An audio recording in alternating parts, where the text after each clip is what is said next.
Bonjour, je vous propose de méditer sur le début du chapitre 8 de Luc et je remercie Laurent, Florence et Vivian pour leur accueil chaleureux dans leur salon.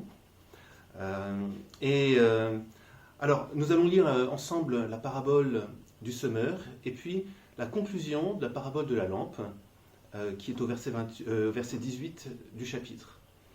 Avant de lire ces passages, j'aimerais que nous puissions prier ensemble. Seigneur, Seigneur éternel, ta parole est la vérité et nous te demandons de nous conduire dans ta vérité à travers les écritures bibliques. Guide-nous vers ton Fils, fais-nous comprendre ta volonté. Euh, Révèle-toi à nous pour que nous puissions t'adorer comme tu le désires. Nous te prions au nom de Jésus. Amen. Donc, je vous propose de lire le chapitre 8 de Luc, du verset 4 au verset 15, et puis ensuite le verset 18. Une grande foule s'assembla, et des gens de diverses villes vinrent auprès de lui. Il dit cette parabole. Le semeur sortit pour semer sa semence. Comme il semait, une partie de la semence tomba le long du chemin. Elle fut foulée aux pieds, et les oiseaux du ciel la mangèrent. Une autre partie tomba sur le roc. Quand elle poussa, elle sécha, parce qu'elle n'avait pas d'humidité. Une autre partie tomba au milieu des épines. Les épines poussèrent avec elle et l'étouffèrent. Une autre partie tomba dans la bonne terre. Quand elle poussa, elle donna du fruit au centuple. En disant cela, il s'écria « Que celui qui a des oreilles pour entendre, entende !» Ses disciples lui demandèrent ce que signifiait cette parabole. Il répondit « Il vous a été donné de connaître les mystères du royaume de Dieu. Mais pour les autres, cela leur est dit en parabole, afin qu'en voyant, ils ne voient point, et qu'en entendant, ils ne comprennent point. Voici ce que signifie cette parabole. La semence, c'est la parole de Dieu. Ceux qui sont sur le long du chemin, ce sont ceux qui entendent, puis le diable vient et enlève de leur cœur la parole, afin qu'ils ne croient pas et ne soient pas sauvés. Ceux qui sont sur le roc, ce sont ceux qui, lorsqu'ils entendent la parole, la reçoivent avec joie. Mais ils n'ont pas de racines. Ils croient pour un temps, et au moment de l'épreuve, ils se retirent. Ceux qui sont tombés parmi les épines sont ceux qui, après avoir entendu la parole, s'en vont, sont étouffés par les soucis, les richesses et les plaisirs de la vie, et ne donnent pas de fruits mûrs. Ce qui est dans la bonne terre sont ceux qui entendent la parole avec un cœur bon et honnête, la retiennent et portent du fruit par la persévérance. Et puis le verset 18, « Prenez donc garde à la manière dont vous écoutez, car on donnera à celui qui a, mais à celui qui n'a pas, on ôtera même ce qu'il pense avoir. » Nous allons méditer sur le verset 18 de ce passage, et puis nous utiliserons la parabole du semeur et puis d'autres écritures pour l'illustrer. Alors, je vais relire la fin du verset 18. On donnera à celui qui a, mais à celui qui n'a pas, on ôtera même ce qu'il pense avoir. C'est un verset qui fait un peu peur. On pense avoir quelque chose et puis finalement, on va nous l'ôter un jour peut-être. Je ne sais pas si dans votre vie, à certains moments, des événements ou des gens vous ont pris des choses que vous pensiez être à vous. Alors, moi, je me souviens d'un événement qui s'est passé. Alors, je suis né à Paris, mais mes parents sont nés en Martinique. Et lorsqu'on était enfant, on a eu l'occasion plusieurs fois de faire des voyages là-bas. Et une fois qu'on y était, il y a eu un énorme cyclone, donc une tempête qui venait de la mer et qui a balayé toute l'île. Mon frère et moi, on était assis sur le canapé, les pieds sur le canapé, par terre. L'eau commençait à s'infiltrer dans la maison. On entendait à travers les portes et les fenêtres barricadées le vent souffler à l'extérieur. Et quand on est sorti le lendemain, on a vu que des arbres étaient arrachés, que certaines maisons qui étaient plus fragiles, en tôle, avaient disparu. Il y a des événements qui font que on nous arrache certains biens qu'on pense avoir. Alors ce verset 18, c'est un avertissement pour le début du chapitre 8, tant pour la parabole du semeur que la parabole de la lampe, ou même ce qui se passe juste après l'épisode où la famille de Jésus rencontre Jésus. Et Jésus répond à sa famille en disant « Ma mère et mes frères, ce sont ceux qui écoutent la parole de Dieu. » Le thème central, c'est l'écoute de la parole de Dieu. Et il y a des conséquences à cette écoute. Les conséquences, c'est ce verset 18. Si on écoute mal la parole de Dieu, eh bien, on risque de se voir enlever les choses qu'on pensait avoir. Alors le titre du message que je vous propose, c'est « Ce qui nous appartient ». Ce qui nous appartient. Et d'abord, nous parlerons de nos biens illusoires, ce qu'on pense avoir, et puis ensuite, on parlera de nos biens véritables, ce qu'on a vraiment. Alors, on pense avoir des choses, et puis finalement, il y a des épreuves, il y a des soucis, il y a des distractions, et puis ces choses nous sont enlevées. C'est exactement l'épisode que vit la famille de Jésus quand elle rencontre Jésus.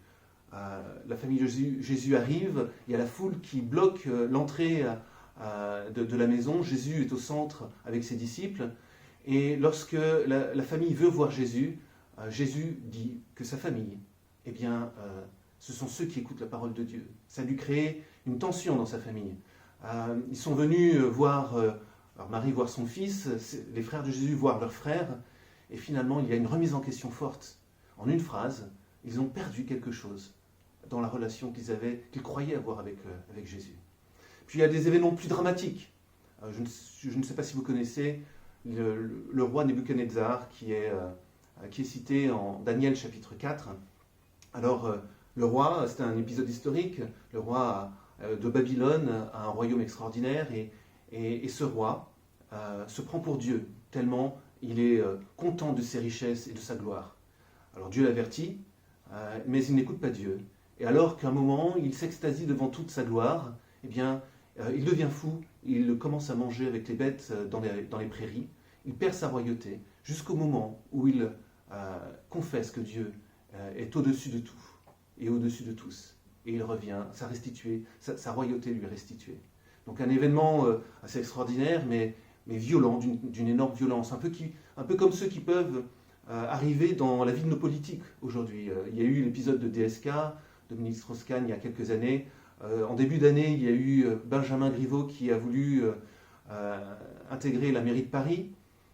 Et il y a eu une révélation sur les vidéos à caractère sexuel qu'il échangeait avec la petite amie d'une activiste russe.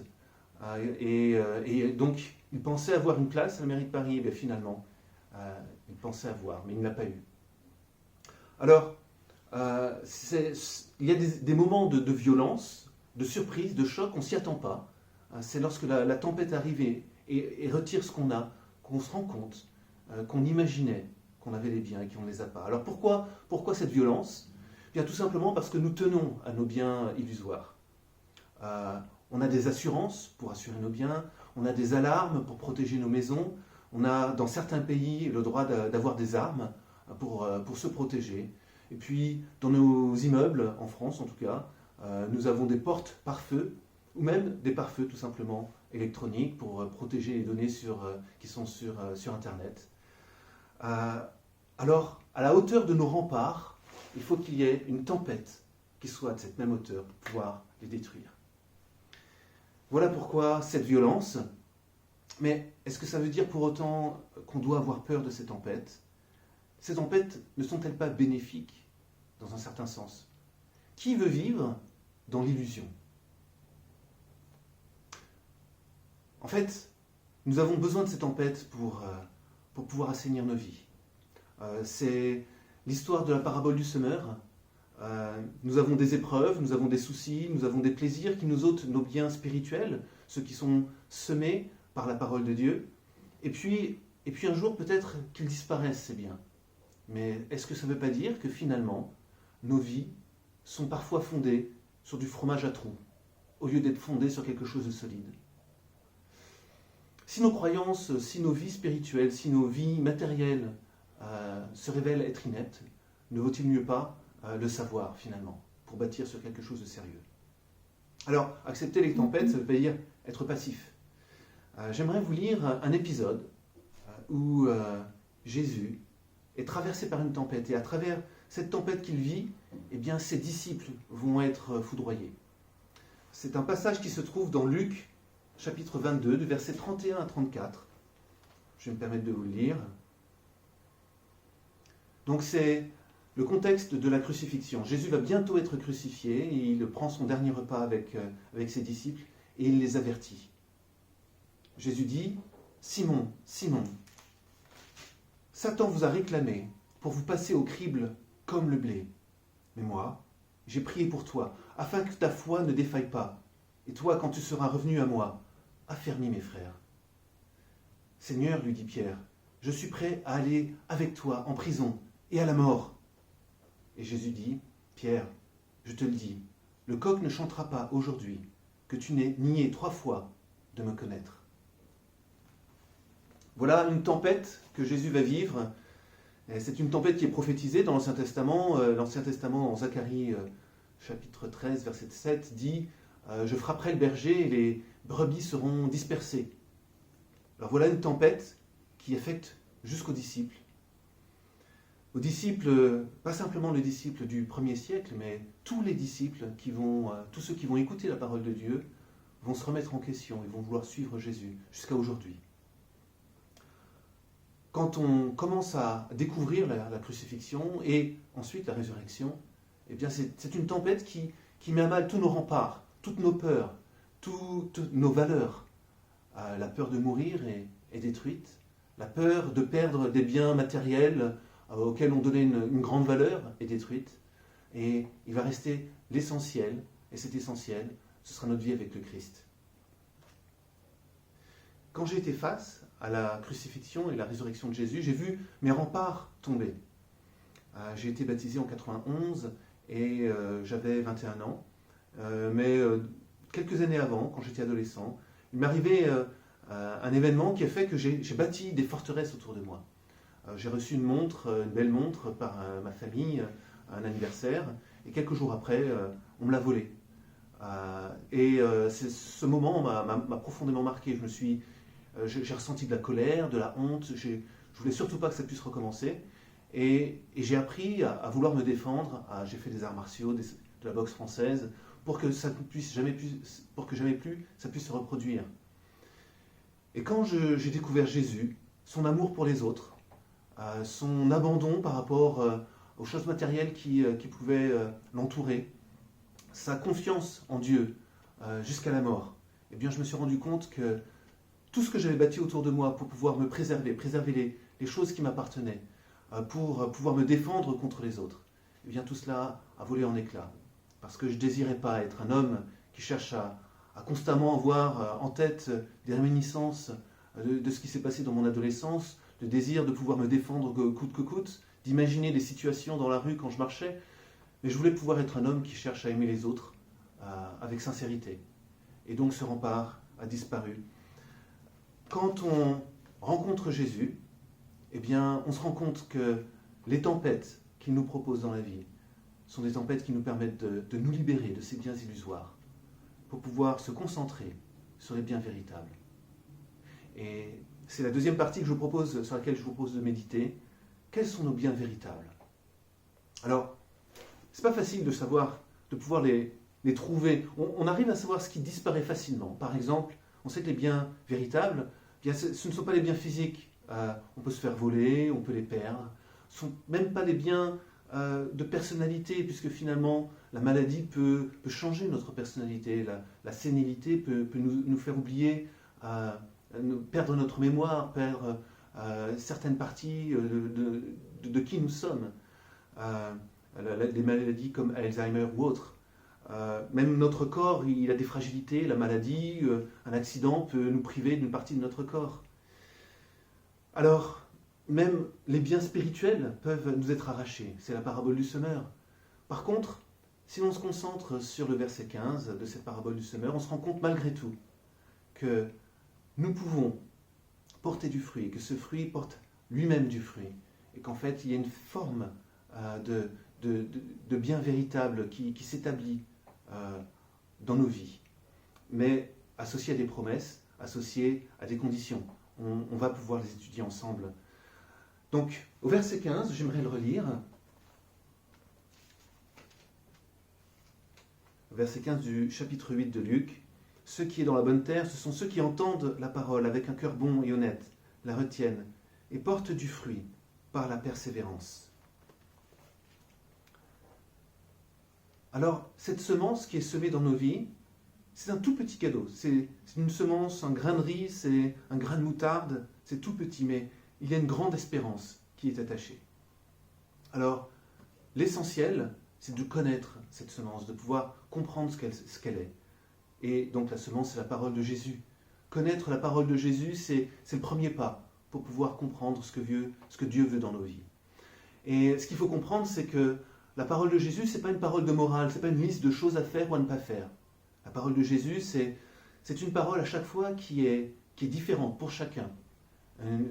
À chaque fois que Jésus rencontrait un aveugle, eh bien, il le guérissait, mais à chaque fois d'une façon différente, parce qu'il s'adaptait à la personne. Les paroles de Jésus, ce ne sont pas des paroles à réciter par cœur, ce sont des paroles qui touchent notre corps, notre cœur. Par exemple, j'aimerais vous donner l'exemple de la femme adultère. On connaît tous l'épisode, une femme est amenée en flagrant délit d'adultère auprès de Jésus. Les religieux qui l'ont surprise veulent la lapider, parce que c'est la loi. On demande à Jésus de répondre à cette question, que doit-on faire de cette femme? Jésus aurait pu se contenter de dire l'adultère, c'est pas bien. Ça, c'est une façon morale de penser les choses. Mais finalement, Jésus va répondre autrement, et il va remettre chacun en question, il va toucher le cœur de chacun par la phrase qu'il dit, que tout le monde connaît, que celui qui n'a pas péché jette le premier la pierre. Donc, les religieux vont être remis en question. Eux qui voient une femme pécheresse, ils vont se dire, eh bien moi, qui suis-je? Ai-je péché dans ma vie? Ai-je fait une erreur? La femme pécheresse va se remettre en question également. Maintenant qu'elle est face à tout le monde, elle est la pécheresse devant tout le monde, elle va se rendre compte qu'elle est la pécheresse parmi d'autres pécheurs. Et Jésus, donc, propose une parole qui oriente nos vies, qui nous permet de nous remettre en question, qui nous éclaire. Cette parole de Jésus, c'est une semence qui grandit en nous. Elle est vivante. Un peu comme on taille un bonsaï. Alors, je me souviens, tout récemment, en 2018, il y a 2 ans, en fin 2018, j'ai changé de travail. Je suis arrivé à la station du RER Rosa Parks, c'est dans le nord de Paris. Et je sentais à ce moment-là que j'avais vraiment des soucis dans ma vie de disciple. Je traînais une certaine tristesse en moi. J'étais baptisé en 91, mais en 2011, j'avais eu des soucis relationnels avec des personnes dans l'assemblée. Et je m'étais éloigné de l'église. Je fréquentais depuis 2011 deux assemblées traditionnelles protestantes. Et en 2018, donc, je commençais profondément à me remettre en question. Et je voyais qu'il me manquait quelque chose. Dans les années qui ont suivi mon éloignement de l'église, eh bien, quelque chose que je pensais avoir à moi avait disparu. Ce que je ne savais pas, c'est que Frédéric Chevalier, de son côté, avait fait une prière à ce même moment.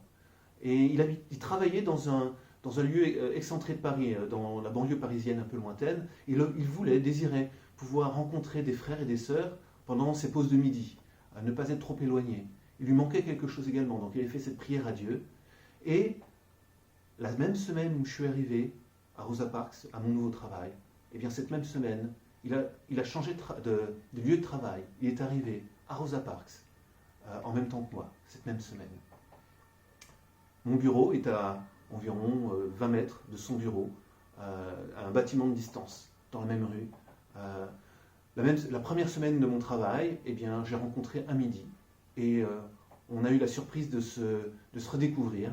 C'était quelqu'un avec qui, un ami avec qui j'ai pu vivre ma vie d'étudiant. Lorsqu'on était en 91, on étudiait nos examens chez lui ou chez moi. On se connaissait très très bien. On avait une amitié ensemble. Et nos 2 prières nous avaient rapprochés l'un de l'autre pour répondre à nos 2 besoins. J'avais besoin, en fait, d'avoir des personnes proches de moi, des disciples proches de moi pour que je puisse partager ma vie chrétienne, et lui-même ressentait ce même besoin. Alors, de l'extérieur, on se dit, bon ben voilà, des changements de lieu de travail, mais de l'intérieur, ce que je vis, moi, c'est que Dieu répond à des besoins qui me sont profonds, qui me sont nécessaires, qui me sont proches. Je sens que Dieu m'aime en m'orientant à droite ou à gauche, comme on oriente un bonsaï. Et voilà comment la parole de Jésus agit dans nos vies. La parole de Jésus, elle nous travaille de l'intérieur. Et on se rend compte à quel point elle nous transforme pour notre bien. Alors, j'aimerais pouvoir conclure sur l'appel de Jésus dans cette parabole du semeur. L'appel de Jésus, il se trouve donc dans le verset 15, lorsqu'il dit, à la fin de la parabole du semeur, ceux qui sont dans la bonne terre, ce sont ceux qui entendent la parole avec un cœur bon et honnête, la retiennent et portent du fruit par la persévérance. Nous avons besoin, si nous voulons avoir cette semence qui soit ancrée en nous, qui porte du fruit, qui soit un bien véritable et non pas un bien qu'on ôte, nous avons besoin d'avoir un cœur bon et honnête. Et là, je répète ce que j'avais dit tout à l'heure, avoir un cœur bon et honnête, ce n'est pas une question de faire ou ne pas faire, ce n'est pas une liste à avoir. Avoir un cœur bon, c'est ne pas faire sa béa, de donner du pain à celui qui a faim, et puis de visiter sa grand-mère, par exemple, le dimanche après-midi. Avoir un cœur bon, c'est de s'adapter à chacun que l'on rencontre, avec les ressources que nous avons, chacun d'entre nous, qui sont différentes pour chacun. S'adapter et se poser la question à chaque rencontre qu'on a, comment répondre aux besoins de l'autre? Comment faire le bien pour cette personne que je rencontre? Mon enfant, mes parents, mes voisins, mes amis, mes frères et sœurs dans l'église, les gens au bureau, les personnes avec qui je m'entends le moins, les personnes que je pourrais qualifier d'ennemis. Comment puis-je faire le bien à leur égard? Ça, c'est avoir un cœur bon. Ce n'est pas donc un état, c'est un cheminement, une remise en question à chaque fois, un désir de s'adapter aux autres. Pareillement, un cœur honnête, il ne s'agit pas simplement de se dire on va arrêter de mentir, ou on ne va pas faire de faux témoignages.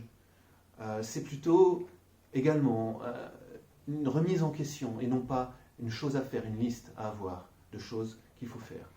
La remise en question, c'est se préoccuper de ses motivations quand on fait quelque chose. Quand je fais quelque chose que je dirais de bien ou de pas bien, j'ai besoin de savoir, est-ce que je le fais par peur? Est-ce que je le fais parce qu'on me l'a demandé de le faire? Est-ce que je le fais par honte? Est-ce que je le fais parce que je veux être bien considéré? Est-ce que je le fais parce que je veux être le premier? Voilà, nos motivations, c'est la racine de notre honnêteté.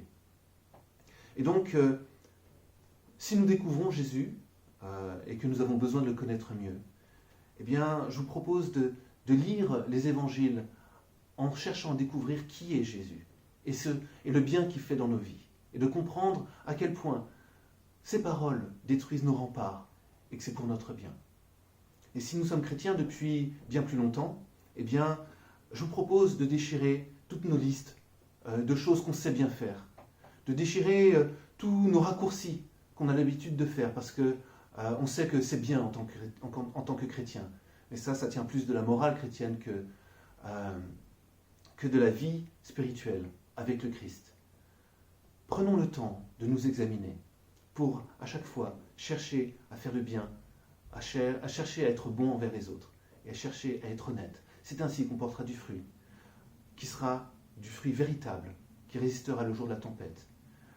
Je vous souhaite donc une très bonne méditation sur cette parabole du semeur.